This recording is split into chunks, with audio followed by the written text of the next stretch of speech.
Olá, irmãos e irmãs, como vocês estão hoje? Eu desejo a todos muita paz. Desejo a todos a paz de nosso Senhor Jesus Cristo e o amor da Virgem Maria.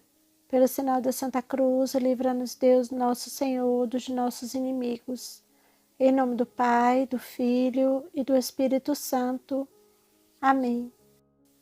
Hoje, meus irmãos, eu quero compartilhar com vocês um pouco da história das aparições de La Salette. Nos belos Alpes da França existe uma montanha chamada La Salette. Em setembro do ano de 1846, duas crianças pastoreavam ovelhas no alto da montanha.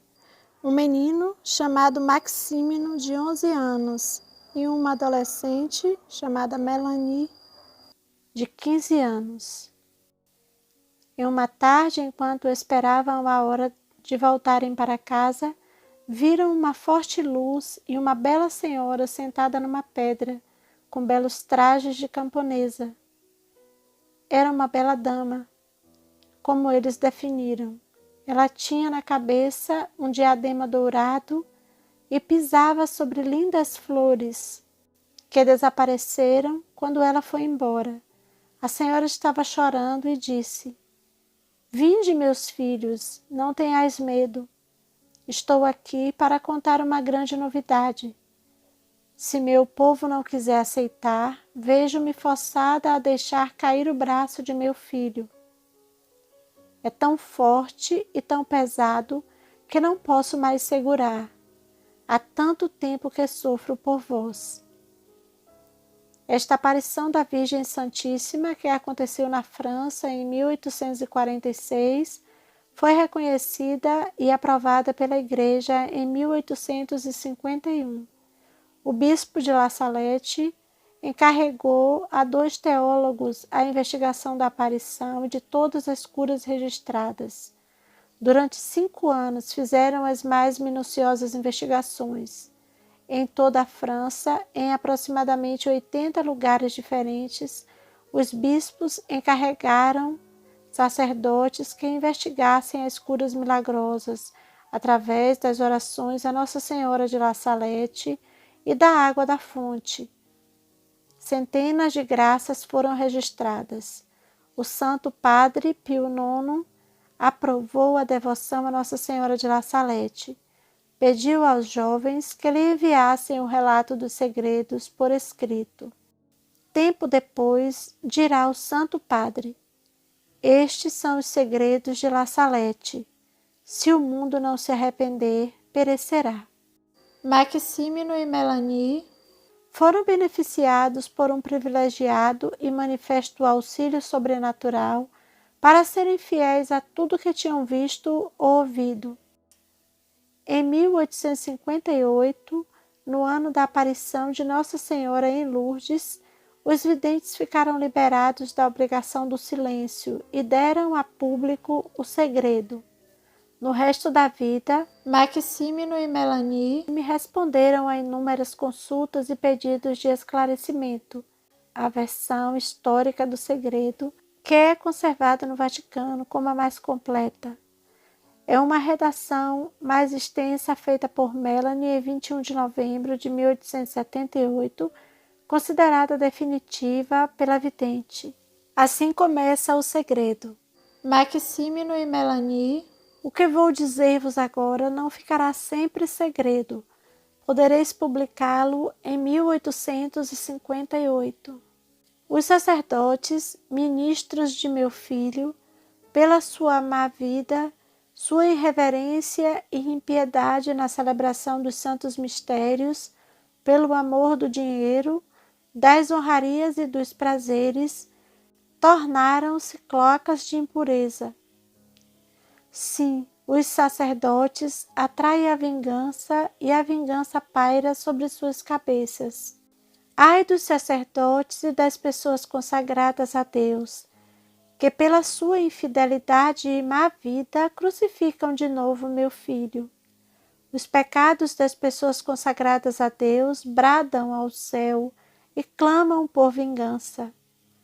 E eis que a vingança está às suas portas, pois não se encontra mais uma pessoa a implorar misericórdia e perdão para o povo. Não há mais almas generosas, não há mais ninguém digno de oferecer a vítima imaculada ao Pai Eterno em favor do mundo. Deus vai golpear de modo inaudito. Ai dos habitantes da terra! Deus vai esgotar sua cólera, e ninguém poderá fugir a tantos males acumulados. Os chefes, os condutores do povo de Deus, negligenciaram a oração e a penitência, e o demônio obscureceu suas inteligências. Transformaram-se nessas estrelas errantes que o velho diabo arrastará com sua cauda para fazê-las perecer. Deus permitirá à velha serpente introduzir divisões entre os que reinam em todas as sociedades e em todas as famílias. Sofrer-se-ão tormentos físicos e morais. Deus abandonará os homens a si mesmos e enviará castigos que se sucederão durante mais de 35 anos. A sociedade está na iminência dos flagelos mais terríveis e dos maiores acontecimentos. Deve-se esperar ser governado por uma chibata de ferro e beber o cálice da cólera de Deus. Que o vicário de meu filho, o soberano pontífice Pio IX, não saia mais de Roma depois do ano de 1859, mas seja firme e generoso, combata com as armas da fé e do amor. Eu estarei com ele. Que ele não confie em Napoleão III. Seu coração é falso. E quando ele quiser tornar-se ao mesmo tempo Papa e Imperador, Deus se afastará dele. Ele é como a águia que, querendo subir sempre mais, cairá sobre a espada da qual queria se servir para obrigar os povos a o elevarem. A Itália será punida pela ambição de querer sacudir o jugo do Senhor dos Senhores. Será também entregue à guerra, o sangue correrá por todo lado, as igrejas serão fechadas ou profanadas. Os sacerdotes e os religiosos serão expulsos, serão entregues à morte e morte cruel. Vários abandonarão a fé, e o número dos sacerdotes e religiosos que se afastarão da verdadeira religião será grande. Entre essas pessoas encontrar-se-ão até bispos. No ano de 1864, Lúcifer e um grande número de demônios serão soltos do inferno.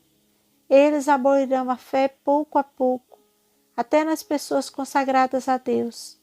Eles a cegarão de tal maneira que, salvo uma graça particular, adquirirão o espírito desses meus anjos. Várias casas religiosas perderão inteiramente a fé e perderão muitas almas. Os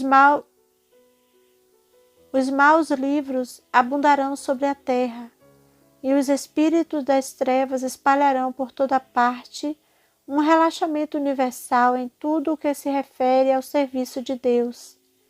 Eles terão um grandíssimo poder sobre a natureza. Existirão igrejas para cultuar esses espíritos. Pessoas serão transportadas de um lugar a outro por esses espíritos maus, até sacerdotes, porque não se terão conduzido pelo bom espírito do Evangelho, que é um espírito de humildade, caridade e zelo pela glória de Deus.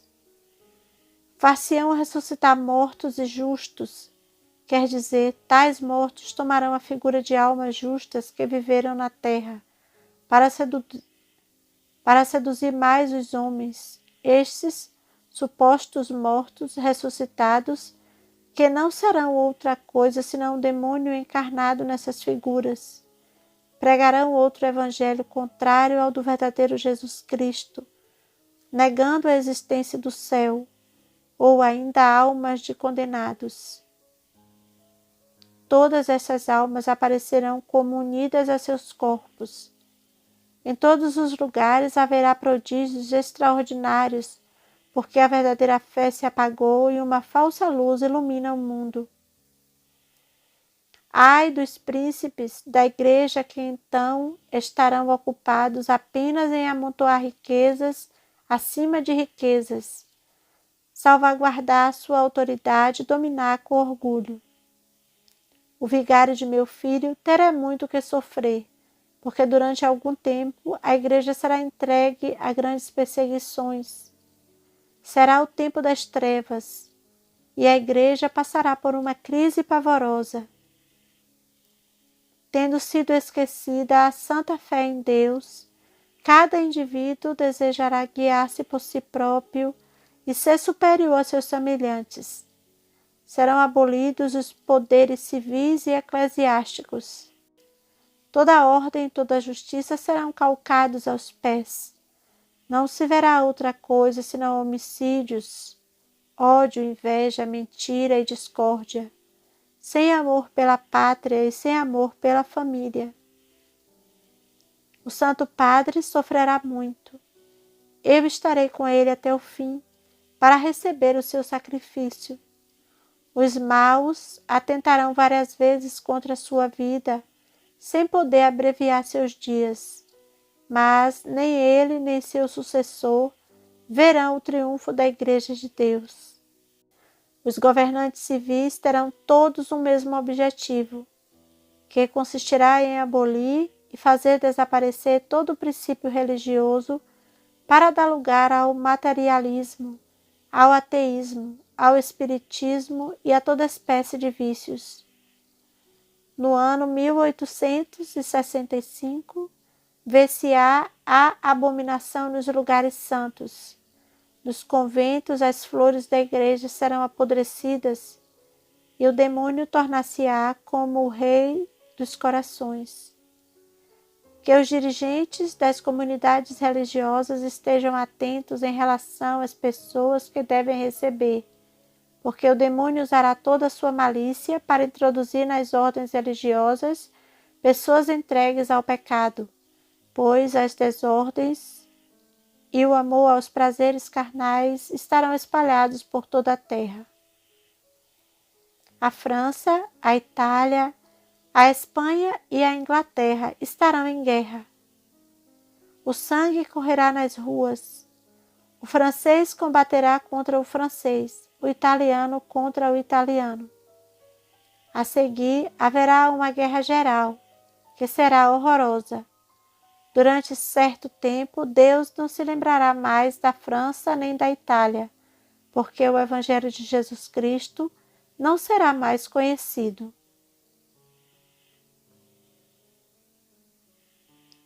Os maus estenderão toda a sua malícia. Até nas casas as pessoas matar-se-ão e massacrar-se-ão mutuamente. Ao primeiro golpe de sua espada fulgurante, refere-se a Deus. As montanhas e a natureza inteira tremerão de espanto, porque as desordens e os crimes dos homens transpassarão a abóbada celeste. Paris será queimada e Marsella engolida pelas águas. Várias grandes cidades serão abaladas e tragadas por tremores de terra. Crer-se-á que tudo está perdido. Só se verão homicídios e se ouvirão apenas ruídos de armas e blasfêmias. Os justos sofrerão muito. Suas orações, sua penitência e suas lágrimas subirão até o céu e todo o povo de Deus pedirá perdão e misericórdia e pedirá minha ajuda e intercessão. Jesus Cristo, por um ato de sua justiça e de sua grande misericórdia em relação aos justos, ordenará a seus anjos que deem morte a todos os seus inimigos. De repente, os perseguidores da Igreja de Jesus Cristo e todos os homens entregues ao pecado perecerão. e a terra tornar-se-á como um deserto. Então será feita a paz, a reconciliação de Deus com os homens. Jesus Cristo será servido, adorado e glorificado. A caridade florescerá por toda parte. Os novos reis serão o braço direito da Santa Igreja, a qual será forte, humilde, piedosa, pobre, zelosa e imitadora das virtudes de Jesus Cristo. O Evangelho será pregado por toda parte e os homens farão grandes progressos na fé, porque haverá unidade entre os operários de Jesus Cristo e os homens viverão no temor de Deus. Esta paz entre os homens não será longa. 25 anos de safras abundantes lhes farão esquecer que os pecados dos homens são a causa de todas as desgraças que sucedem na terra. Um percussor do anticristo, com tropas de várias nações, guerreará contra o verdadeiro Cristo, único Salvador do mundo. Derramará muito sangue e tentará aniquilar o culto de Deus, para se fazer cultuar como um Deus. A terra será atingida por toda espécie de flagelos, além da peste e da fome que serão gerais. Haverá guerras até a última guerra, que será movida pelos 10 reis do anticristo, cujo objetivo será o mesmo e serão os únicos a governarem o mundo. Antes que isso aconteça, haverá uma espécie de falsa paz no mundo. Não se pensará em outra coisa senão em se divertir. Os maus se entregarão a toda sorte de pecados. Mas os filhos da Santa Igreja, os filhos da fé, meus verdadeiros imitadores, acreditarão no amor de Deus e nas virtudes que me são mais caras. Felizes essas almas humildes conduzidas pelo Espírito Santo. Eu combaterei junto a elas até que atinjam a plenitude da idade. A natureza exige vingança por causa dos homens e estremece de pavor, na espera do que deve acontecer à terra emporcalhada de crimes. Tremei, ó terra, vós que fizestes profissão de servir a Jesus Cristo, mas que no vosso íntimo adorais a vós próprios. Tremei, pois Deus vos entregará a seu inimigo, porque os lugares santos estão imersos na corrupção. Muitos conventos não são mais casas de Deus, mas pastagens de Asmodeu e os seus demônios. Durante esse tempo nascerá o anticristo de uma religiosa hebraica, uma falsa virgem que terá comunicação com a velha serpente. E o mestre da impureza, seu pai, será bispo. Ao nascer, vomitará blasfêmias e terá dentes. Numa palavra, será o diabo encarnado. Dará gritos aterrorizadores, fará prodígios, alimentar-se-á só de impurezas. Terá irmãos que, embora não sejam como ele, outros demônios encarnados, serão filhos do mal. Aos 12 anos, eles se farão notar pelas valorosas vitórias que obterão. Logo estará cada um à testa de exércitos assistidos por legiões do inferno. As estações mudarão, a terra só dará maus frutos. Os astros perderão seus movimentos regulares. A lua não projetará senão uma débil luz avermelhada.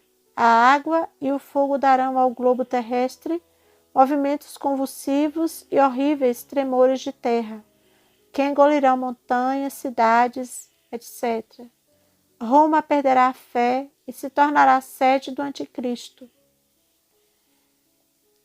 Os demônios do ar, junto com o anticristo, farão grandes prodígios na terra e nos ares, e os homens se perverterão cada vez mais.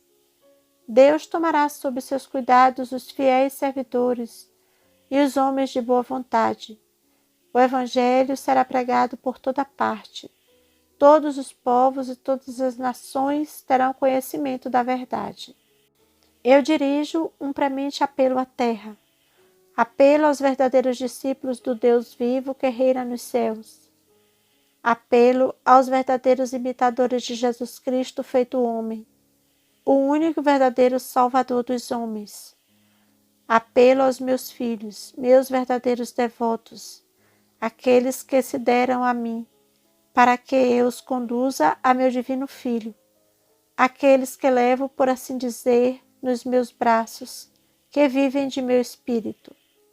Enfim, apelo aos apóstolos dos últimos tempos, aos fiéis discípulos de Jesus Cristo, que viveram no desprezo do mundo e de si próprios, na pobreza e na humildade, no desprezo e no silêncio, na oração e na mortificação, na castidade e na união com Deus, no sofrimento e desconhecidos do mundo.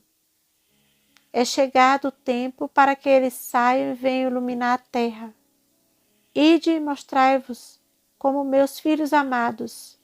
Estou convosco e em vós, contanto que vossa fé seja a luz que vos ilumina nestes dias de desgraças. Que vosso zelo vos faça como que famintos da glória e honra de Jesus Cristo. Combatei, filhos da luz, pequeno número que isto vedes, pois aí está o tempo dos tempos, o fim dos fins. A igreja será eclipsada, o mundo estará na consternação. Mas eis Enoque e Elias cheios do Espírito de Deus. Eles pregarão com a força de Deus. Os homens de boa vontade acreditarão em Deus e muitas almas serão consoladas. Eles farão grandes progressos pela virtude do Espírito Santo e condenarão os erros diabólicos do Anticristo. Ai dos habitantes da terra! Haverá guerras sangrentas e fome, pestes e doenças contagiosas. Haverá chuvas feitas de saraivadas espantosas de animais, trovoadas que abalarão as cidades, terremotos que engolirão países. Ouvir-se-ão vozes pelos ares. Os homens baterão as cabeças contra as paredes, pedirão a morte, e por outro lado a morte será seu suplício. O sangue correrá de todo lado. Quem poderá resistir se Deus não diminuir o tempo da prova? Deus se deixará dobrar pelo sangue, lágrimas e orações dos justos. Enoque e Elias serão mortos. Roma pagã desaparecerá. O fogo do céu cairá e consumirá 3 cidades. Todo o universo será tomado de terror e muitos se deixarão seduzir, porque não adorarão o verdadeiro Cristo vivo entre eles. Chegou a hora, o sol se obscurece, só a fé viverá. Chegou o tempo, o abismo se abre. Eis o Rei dos Reis das trevas. Eis a besta com seus súditos, dizendo ser o Salvador do mundo. Ele se elevará orgulhosamente nos ares para ir até o céu. Será asfixiado pelo sopro de São Miguel Arcanjo. Cairá, e a terra, que durante 3 dias terá estado em contínuas evoluções, abrirá seu seio cheio de fogo. Ele será submerso para sempre, com todos os seus, nos despenhadeiros eternos do inferno. Então a água e o fogo purificarão a terra e consumirão todas as obras do orgulho dos homens, e tudo será renovado. Deus será servido e glorificado.